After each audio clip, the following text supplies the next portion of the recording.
Hello बच्चों, नमस्कार, good evening.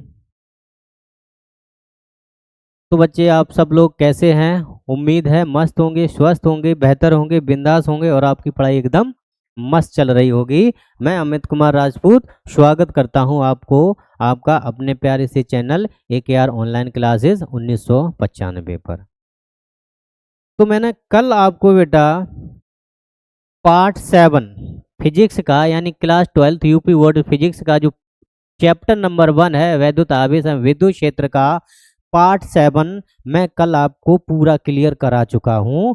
आप YouTube पर जाकर देखिए, प्ले लिस्ट बनी हुई है पार्ट 1 से लेकर आप पार्ट 7 तक। आप एक एक टॉपिक देखते हुए चलना है मेरे भाई, ठीक है। आज मैं इस चैप्टर यानी चैप्टर नंबर 1 का पार्ट नंबर 8 लेकर आया हूं, जिसमें एक डेरिवेशन है जो कि सबसे ज़्यादा बेटा इस चैप्टर में 3 नंबर में पूछा जाता है कि किसी बिंदु आवेश के कारण वैद्युत क्षेत्र की तीव्रता के सूत्र का निगमन कीजिए। इससे पहले वाली क्लास में मेरे भाई मैं आपको बता चुका हूं कि वैद्युत बल और गुरुत्वाकर्षण बल की तुलना। उसके बाद मैंने नेक्स्ट टॉपिक लिया था इसी पार्ट 7 में कि वैद्युत क्षेत्र। इसका अगला पार्ट क्या था मेरे बच्चों कि वैद्युत बल रेखाएं या वैद्युत क्षेत्र रेखाएं और वैद्युत बल रेखाओं के गुण। मैं आपको ये पूरा करा चुका हूँ। आप YouTube पर देखिए, जाके सर्च करिए AKR ऑनलाइन क्लासेस 1995 पर। प्लेलिस्ट आपकी बनी हुई है, सभी सब्जेक्ट्स की प्लेलिस्ट बनी है। आप वहाँ पर आप पार्ट बाय पार्ट देखते हुए चलिए और आराम से चीज़ों को समझने की कोशिश करिए। तो मैंने आपसे बताया था वैद्युत क्षेत्र क्या होता है, वैद्युत क्षेत्र की तीव्रता क्या होती है। आओ जरा मैं वैद्युत क्षेत्र की तीव्रता को थोड़ा सा डिफाइन करते हुए चलूं, जिससे आपको इस वाले टॉपिक में कहीं पर भी किसी भी प्रकार की कोई भी समस्या उत्पन्न न हो। आइए देर न करते हुए सीधा हम लोग अपने टॉपिक की तरफ अग्रसर होते हैं। तो जरा ध्यान देना बेटा, मैंने आपको बताया था कि मेरे भाई वैद्युत क्षेत्र की तीव्रता है, ठीक है। आपको मैंने क्या बताया था बेटा, वैद्युत क्षेत्र की तीव्रता। वैद्युत क्षेत्र की तीव्रता थोड़ा सा पढ़ लीजिए, कोई दिक्कत नहीं है क्योंकि मैं पढ़ा चुका हूँ। रिवीजन करा दे रहा हूँ, रिवाइज करा दे रहा हूँ, क्योंकि ये टॉपिक आएगा जब भी हम नेक्स्ट टॉपिक करने वाले हैं उसमें ये आएगा आपका। तो वैद्युत क्षेत्र की तीव्रता क्या होती है बेटा, इंटेंसिटी ऑफ इलेक्ट्रिक फील्ड क्या होता है।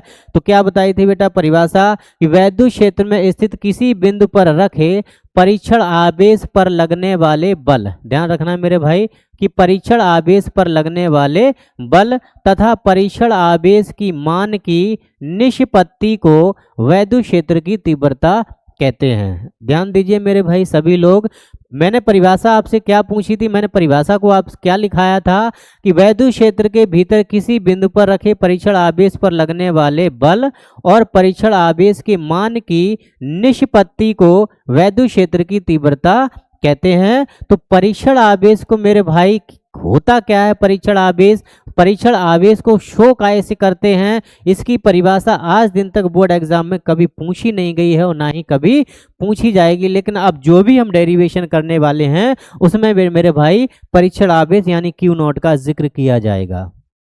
तो कोई प्रॉब्लम नहीं है, हम पढ़ लेंगे क्या होता है परीक्षण आवेश। इसका अपना कोई वैद्युत क्षेत्र नहीं होता है, एक अत्यंत अल्पधन आवेश होता है, अपना कोई वैद्युत क्षेत्र नहीं रखता है। परीक्षण आवेश कहलाता है जिसे मेरे भाई Q0 से प्रदर्शित करते हैं। आपने परिभाषा को अच्छे से समझा मेरे भाई। परिभाषा क्या, एक बार फिर समझिए परिभाषा क्या है कि वैद्युत क्षेत्र में रखे किसी बिंदु पर परीक्षण आवेश पर लगने वाले बल और परीक्षण आवेश के मान की निष्पत्ति को वैद्युत क्षेत्र की तीव्रता कहते हैं। इसे काय से शो करते हैं मेरे बच्चों, ई से शो करते हैं।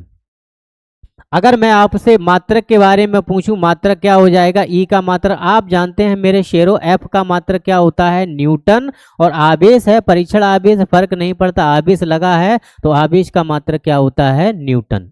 Sorry coulomb. तो वैद्युत क्षेत्र की तीव्रता का मात्रक क्या हो गया, न्यूटन प्रति कूलाम। इस बात का ध्यान रखना मेरे शेरों शेरनियों, वैद्युत क्षेत्र की तीव्रता का मात्रक हो गया है न्यूटन प्रति कूलाम। वैद्युत क्षेत्र की तीव्रता का मात्रक क्या हो गया, न्यूटन प्रति कूलाम, जो कि MKS या SI पद्धति में आपका मान है, मात्रक है। और CGS में मेरे भाई क्या होता है, CGS में कुछ नहीं होता है, न्यूटन का CGS क्या हो जाएगा, डाइन, और कूलाम का CGS क्या हो जाएगा मेरे भाई, स्टेट कूलाम। तो CGS पद्धति में मात्रक क्या बन जाएगा, डाइन प्रति स्टेट कूलाम, जहां 1 न्यूटन मेरे भाई कितना होता है, जहां 1 न्यूटन बराबर होता है बेटा कि 10⁵ डाइन, जहां 1 न्यूटन बराबर मेरे भाई कितना होता है, 10⁵ डाइन। उम्मीद है आपको वैद्युत क्षेत्र पूरी तरीके से समझ में आया होगा कि वैद्युत क्षेत्र कहते किसे हैं। वैद्युत क्षेत्र कहते किसे हैं, वैद्युत क्षेत्र में स्थित किसी बिंदु पर रखे परीक्षण आवेश पर लगने वाले बल और परीक्षण आवेश के मान की निष्पत्ति को वैद्युत क्षेत्र की तीव्रता कहते हैं। इसे कैपिटल E से प्रदर्शित करते हैं। उम्मीद है मेरे भाई ये टॉपिक आपको कल पूरी तरीके से समझ में आया होगा। मैंने कल करा दिया था, आज सिर्फ हमारा एक ही उद्देश्य है, इस टॉपिक से रिलेटेड एक डेरिवेशन, इस टॉपिक से रिलेटेड एक आर्टिकल, एक डेरिवेशन करेंगे जो कि बोर्ड एग्जाम में 3 नंबर में आपसे 100% पूछता है। ठीक है, तो आइए देर ना करते हुए हम लोग बढ़ते हैं अपने टॉपिक की तरफ। तो टॉपिक का नाम क्या है मेरे भाई, टॉपिक का नाम है, सभी बच्चे हेडिंग डाल लेंगे, सभी बच्चे हेडिंग डाल लेंगे। हेडिंग क्या है मेरे भाई, हेडिंग है बेटा किसी बिंदु आवेश के कारण वैद्युत क्षेत्र की तीव्रता के सूत्र का निगमन या वैद्युत क्षेत्र की तीव्रता का व्यंजक। किसी बिंदु आवेश के कारण किसी बिंदु पर वैद्युत क्षेत्र की तीव्रता का व्यंजक। ठीक है, ये जो आपकी भाषा लिखी हुई है इस भाषा पर आप गौर मत करिए। ये जो आपका यहाँ लैंग्वेज लिखा हुआ है इस लैंग्वेज पर आप फोकस मत करिए। मैं आपको यूं सिखा दूंगा भाषा बनाना यूं करके, ये मेरा वादा है। देखिए भाषा कैसे बनाते हैं, कैसे सिखाते हैं, आइए जरा इसी स्लाइड पर बनाने की कोशिश करते हैं। भाषा को मेरे भाई समझना, भाषा आप कैसे बनाओगे, देखो भाषा बनाने का कैसे करोगे कंप्लीट, देखो ध्यान से समझना। वैसा एक छोटा सा डायग्राम मैं ले लेता हूं, ये रहा मेरा एक डायग्राम। ठीक है, यहाँ पर जैसे जैसे मैं करता चलूँ मेरे भाई, आप भाषा को कंप्लीट करते चलना है। जैसे जैसे मैं कंप्लीट करूँ, जैसे जैसे पढ़ाऊँ वैसे वैसे आप नोट करना। एक बार समझ लो, एक बार सिर्फ समझ लो, क्योंकि कूलाम का नियम इस टॉपिक इस चैप्टर का पहला डेरिवेशन था। दूसरा डेरिवेशन ये है किसी बिंदु आवेश के कारण वैद्युत क्षेत्र की तीव्रता के सूत्र का निगमन। अब आप डेरिवेशन की सीरीज पर पहुंच रहे हैं धीरे धीरे। ठीक है, देखो करना क्या है, आइए देखिए भाषा कैसे बनाते हैं, एक समझना भाषा को बनाने के कैसे करते हैं। देखो ये हमारा कोई बिंदु O है, इसी बिंदु पर रखा है बेटा प्लस का Q आवेश। ठीक है, 1 सेकंड रुक जाना, 1 सेकंड रुको थोड़ा सा इसको।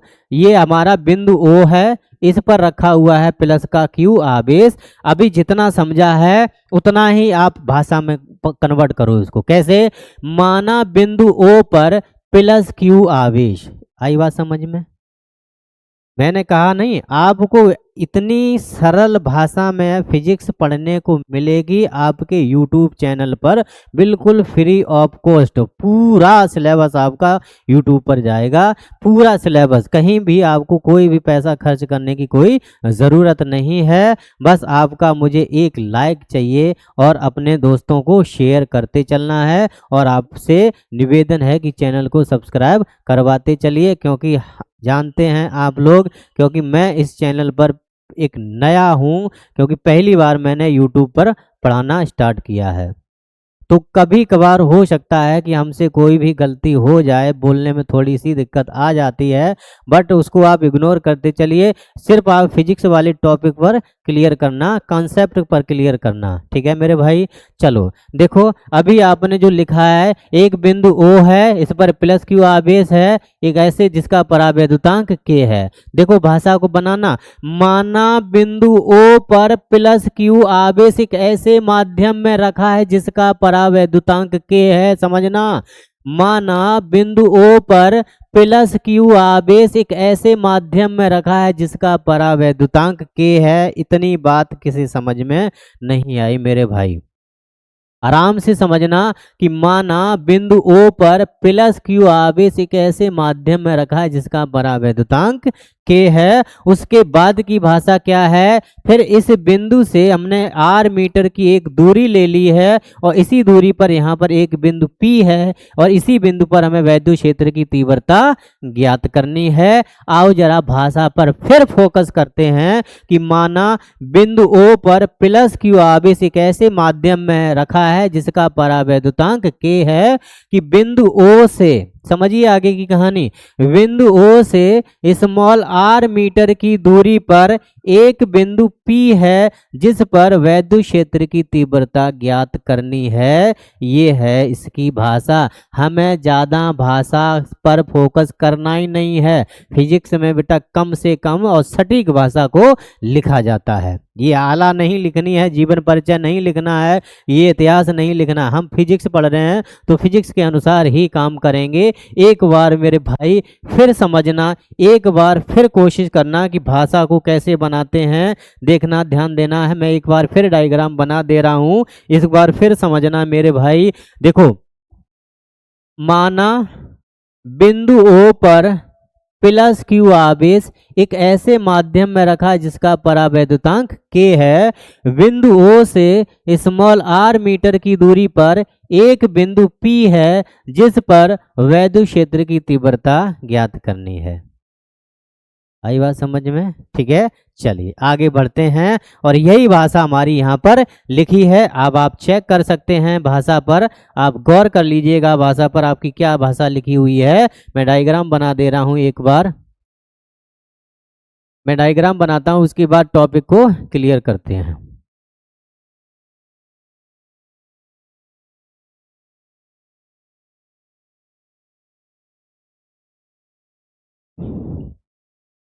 देखो, वही तो लिखा है कि माना बिंदु O पर प्लस Q आवेश एक ऐसे माध्यम में रखा है जिसका परावैद्युतांक K है। माना, देख लीजिए आप, लिखा भी है भाई, माना बिंदु O पर प्लस Q आवेश एक ऐसे माध्यम में रखा जिसका परावैद्युतांक K है। इसके बाद क्या है कि माना इस बिंदु P से स्मॉल r मीटर की दूरी पर एक बिंदु P है। बिंदु O से स्मॉल r मीटर की दूरी पर एक बिंदु P है जिस पर वैद्युत क्षेत्र की तीव्रता ज्ञात करनी है। आई बात समझ में? कोई दिक्कत परेशानी तो नहीं होगी और होनी भी नहीं चाहिए। एक बार फिर समझना बेटा, माना बिंदु O पर प्लस Q आवेश एक ऐसे माध्यम में रखा है जिसका परावैद्युतांक K है। बिंदु O से स्मॉल r मीटर की दूरी पर एक बिंदु P है जिस पर वैद्युत क्षेत्र की तीव्रता ज्ञात करनी है। माना इस बिंदु P पर प्लस Q आवेश के कारण लगने वाला वैद्युत बल, ठीक है, ध्यान दीजिए। माना इस बिंदु P पर प्लस Q आवेश के कारण या इस बिंदु P पर एक परीक्षण आवेश Q0 रखा है। ठीक है, एक सेकंड रुक जाना। माना इसको हटा देता हूं। माना इस बिंदु P पर एक परीक्षण आवेश Q0 रखा है, अतः इस पर लगने वाला वैद्युत बल। ठीक, आइए मेरे भाई देखना, एक बार भाषा को समझिए, फिर हम डेरिवेशन पर बढ़ते हैं। माना बिंदु O पर प्लस Q आवेश एक ऐसे माध्यम में रखा जिसका परावैद्युतांक K है। बिंदु O से स्मॉल r मीटर की दूरी पर एक बिंदु P है जिस पर वैद्युत क्षेत्र की तीव्रता ज्ञात करनी है। माना इस बिंदु P पर एक परीक्षण आवेश Q0 रखा है, अतः इस पर लगने वाला वैद्युत बल। माना इस बिंदु पर, आपका यहाँ लिखा भी है, माना इस बिंदु P पर एक परीक्षण आवेश Q0 रखा है, अतः इस पर लगने वाला वैद्युत बल। अब मेरे भाई शुरू करते हैं डेरिवेशन। तो देखना मेरे बच्चों, लिखेंगे क्या कि कूलाम के नियम से, कूलाम के नियम से। कोई मेरे भाई बता सकता है कूलाम का नियम क्या होता है? तो आप बताओगे कूलाम का नियम भैया आपने बताया था कि F बराबर में 1/4πε0 K और ये आपका Q1 Q2 और बटे में कितना आ जाएगा R²। हम इसी के अकॉर्डिंग, इसी के अनुसार यहाँ पर इस वाले टॉपिक को कंप्लीट करते हैं कूलाम के नियम से। बताओ बेटा, तो F बराबर में क्या आ जाएगा, 1/4πε0 इंटू में के। बताना मेरे भाई Q1 की जगह आपका क्या लिखा है, तो आप बोलोगे Q, बिल्कुल सही है। और Q2 की जगह मेरे बच्चों कितना लिखा है, तो आप बोलोगे Q0, हाँ जी बिल्कुल, ये भी ठीक है। बटे में R² है, सो वो आपका R² बना रहेगा। इसके अनुसार ही हमने लिखा, इसको डाल दिया समीकरण नंबर 1। यहाँ तक कि आपको कहानी समझ में आई होगी। आई होप ये टॉपिक आपको पूरा क्लियर हुआ होगा, है ना। कूलाम के नियम से F बराबर 1/4πε0 के Q1 Q2, बस Q1 की जगह क्या है के Q, और Q2 की जगह क्या है Q0, और बटे में R²।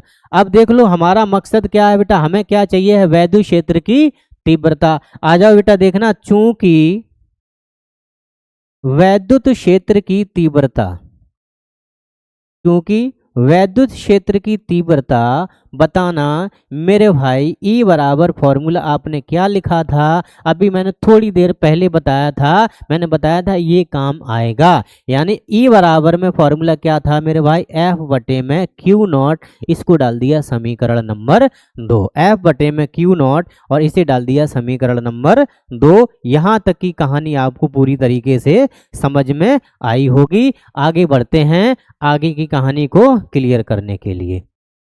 तो आप बताना बेटा, अब ध्यान देना बेटा, ये जो आपको F दिखाई दे रहा है, मैं ऐसे एरो बना दे रहा हूं, ये वैल्यू आपको यहां लिख देनी है। यानी कि F का मान समीकरण 2 में रखने पर, या लिख देंगे बेटा कि समीकरण 1 का मान समीकरण 2 में रखने पर, यानी समीकरण 1 का मान समीकरण 2 में रखते हैं बेटा। मैंने पहले बताया ये वाली वैल्यू यहाँ पर आप रख देना, तो देखना मेरे भाई E बराबर में, तो E बराबर में आपको क्या मिलेगा, E बराबर में आपको क्या आ जाएगा बेटा, देखो E बराबर में F का मान पूरा रख दो, F को मान ये पूरा है, पूरा रख दो बेटा। तो क्या इतना लिख दोगे, तो F बराबर 1/4πε0 के, और साथ में बेटा Q0 और बटे में कितना है R²। ये तो मान F का हो गया जो कि पूरा है, और पूरे के बटे में बेटा कितना है Q0, बटे में कितना है Q0, तो पूरे के बटे में कितना है Q0, लो बटे में कितना हो गया Q0, मैंने बटे में Q0 कर दिया है। बटे में जब Q0 कर दिया है तो आप Q0 से Q0 खत्म कर दो, जब Q0 से Q0 खत्म कर दिया तो E बराबर आपका आंसर कितना आया है 1/4πε0 के, और साथ में आ जाएगा मेरे भाई Q बटे में R²। ठीक है, ये पाई है सॉरी, ठीक है। इसे आप मात्रक क्या बन जाएगा मेरे भाई, मात्रक तो आप जानते हैं न्यूटन प्रति कूलाम। इतनी बात समझ में आ गई सबको। अब एक लाइन और लिखनी है बेटा, एक लाइन और लिखनी है क्या, कि वायु अथवा निर्वात के लिए, कि वायु अथवा निर्वात के लिए, वायु अथवा निर्वात के लिए, अच्छा वायु अथवा निर्वात के लिए मेरे बच्चों मान कितना होता है, तो आप बोलोगे भैया 1 होता है। अगर 1 होता है तो आप कहाँ रखेंगे बेटा, यहाँ पर आप रख दीजिए। तो आप बताओ E बराबर में हमको कितना मिल जाएगा, E बराबर में 1/4πε0 और साथ में आ जाएगा Q बटे में क्या R²। और मात्रक भाई वही न्यूटन प्रति कूलाम। यही है हमारा, यही किसी बिंदु आवेश के कारण, यही किसी बिंदु आवेश के कारण, यही किसी बिंदु आवेश के कारण किसी बिंदु पर, किसी बिंदु पर वैद्युत क्षेत्र की तीव्रता के सूत्र का निगमन है।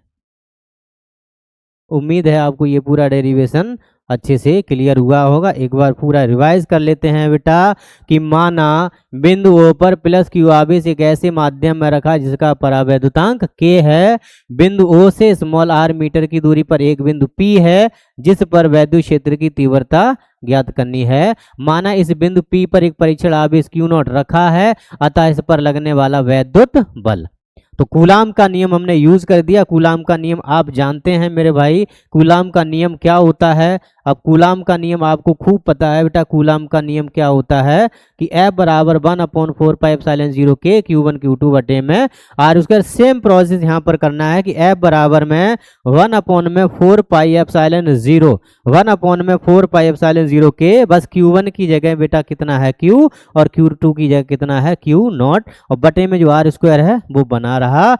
अब हमारा मकसद क्या है, हमें चाहिए मेरे भाई वैद्युत क्षेत्र की तीव्रता। तो वैद्युत क्षेत्र की तीव्रता का फॉर्मूला जानते हैं बेटा, E बराबर F बटे में Q0। बस F का मान उठाया, समीकरण 2 में रख दिया, यानी समीकरण 1 का मान समीकरण 2 में रखने पर जैसे ही हम वैल्यू रखेंगे बेटा, F का मान ये पूरा रहा 1/4πε0 Q0 बटे में आर स्क्वायर और बटे में ही कितना था बेटा Q0, बटे में ही कितना था Q0। जब बटे में ही Q0 था तो Q0 से Q0 खत्म हो गया, तो जो बचा हुआ है वो E बराबर 1/4πε0 K और Q बटे में आर स्क्वायर मात्रक बन गया न्यूटन प्रति कूलाम। फिर हम जानते हैं बेटा कि वायु अथवा निर्वात के लिए K का मान कितना होता है, तो 1, यहाँ पर 1 रख देंगे तो E बराबर 1/4πε0 और Q बटे में आर स्क्वायर। यही है किसी बिंदु आवेश के कारण वैद्युत क्षेत्र की तीव्रता के सूत्र का निगमन। उम्मीद है ये वाला टॉपिक जो कि मोस्ट इंपॉर्टेंट टॉपिक है बोर्ड एग्जाम के लिए, यूपी बोर्ड एग्जाम के लिए, और ये आपको पूरी तरीके से बहुत अच्छे तरीके से क्लियर तरीके से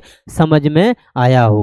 और समझ में आया है तो लास्ट में हम आपसे एक ही निवेदन करते हैं, अभी तक अगर आपने मेरे चैनल को सब्सक्राइब नहीं किया है तो प्लीज़ प्लीज़ प्लीज़ मेरे चैनल को आप सभी भाई, सभी बहन, सभी मेरे जो भी बच्चे हैं वो अपने चैनल को सब्सक्राइब ज़रूर कर लेना, क्योंकि बस आपका मुझे सहारा है, आपकी मुझे ज़रूरत है। आप मेरी मदद करते चलिए, मैं आपको फ्री ऑफ कॉस्ट यूट्यूब पर ये सारी क्लासें आपको देता रहूँगा। बस आपसे एक ही निवेदन है कि आप हमारे चैनल को सब्सक्राइब जरूर करिए, ढेर सारा प्यार दीजिए। और आप दे भी रहे हैं, बड़ी खुशी होती है, क्योंकि मैं पहली बार यूट्यूब पर आया हूँ, पहली बार मैं ऑन कैमरा के सामने पढ़ा रहा हूँ, तो उम्मीद है शायद मैं थोड़ा सा हो सकता है कि कहीं ना कहीं ऐसी गलतियां हो जाती हैं, लेकिन आप उन सबको इग्नोर करिए, सिर्फ आप अपनी पढ़ाई पर फोकस करिए कि पढ़ाई आपको बेस्ट मिल रही है कि नहीं मिल रही है। ठीक है, तो कल मैं आपको इसी टॉपिक के वैद्युत क्षेत्र की तीव्रता से रिलेटेड मैं आपको 4-5 न्यूमेरिकल कराने वाला हूं। उसके बाद आपका जो टॉपिक होगा वो वैद्युत द्विध्रुव और वैद्युत द्विध्रुव आघूर्ण, फिर आपका अच्छी और निरक्षी स्थिति में वैद्युत क्षेत्र की तीव्रता के सूत्र का निगमन। टॉपिक बड़ा है, चैप्टर बड़ा है, कोई बात नहीं, आप बने रहिए मेरे साथ और आराम से अपनी तैयारी एंजॉय के साथ तैयारी करते चलिए। और मिलते हैं आपको अगली वीडियो में, अगली क्लास में। तब तक के लिए जय हिंद, नमस्कार, वंदे मातरम।